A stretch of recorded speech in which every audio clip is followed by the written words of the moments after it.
ট্যাংরা মাছ তো তোমরা অনেকভাবে খেয়েছো, এইভাবে একবার রান্না করে খেয়ে দেখো, আশা করি তোমাদের খুবই ভালো লাগবে। খুবই দুর্দান্ত স্বাদে ভরা একটা রেসিপি, ট্যাংরা মাছের ঝাল রান্নার রেসিপি। চলো তোমাদের সামনে শেয়ার করি ট্যাংরা মাছ রান্নার রেসিপিটা।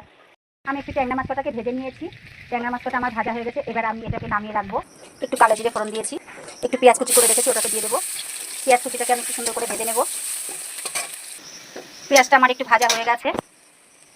আমি একটু সর্ষে জিরে আর কাঁচা লঙ্কা বেটে রেখেছি, সর্ষে জিরে কাঁচা লঙ্কাটা এর ভেতরে দিয়ে দিলাম। এর ভেতরে দিয়ে আমি একটু সুন্দর করে কষিয়ে নেব। এর ভেতরে একটু স্বাদ মতন লবণ দিয়ে দেবো, একটু পরিমাণ মতন হলুদ দিয়ে দেবো। দিয়ে আমি এবার মশলাটাকে একটু সুন্দর করে কষিয়ে নেব।